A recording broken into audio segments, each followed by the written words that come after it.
So sir, on Monday, kung mag-attempt po uli itong majority na talakayin sa plenary, pag-usapan, pagbotohan, option po uli ng minority yung mag-walkout? Tama po yan. Kung pag-walkout minority, walang quorum, mag-walkout yan.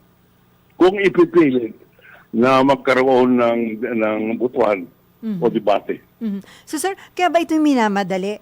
Para habang nandun pa yung ibang majority na hindi nakakasuhan at naaaresto, para may bilang pa ho sila? Kaya pinagmamadali dahilan sa mag-adjourn na at mag-umpisa na ang impeachment trial. Pagdating ng impeachment trial, ganito ang mangyayari. Opo. Hingi ng subpoena ang prosecution to produce the bank records. At yan po, kung si Senator Cayetano ang under the present leadership, they will decide not to issue the subpoena. Pag hindi na-issue ang subpoena, itatago yung kung ano man ang dapat ilabas. Ating maalala, Sally, Opo. yung second envelope. Yeah, dun sa Oo, sa impeachment ni dati Pangulong Erap.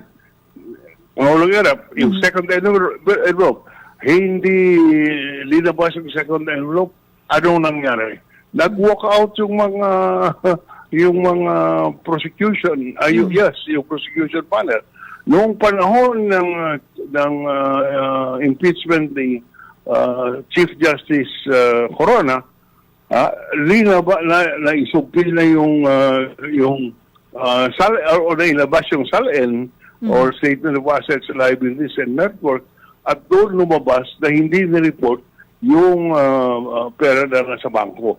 Kaya malaking bagay po yung kung ano ang katotohanan doon sa bank records. Kaya importante na mailabas yan at ang conclusion ng majority, hindi mailabas kung mayroong absentee voting dahil wala namang si Bato nagtatago.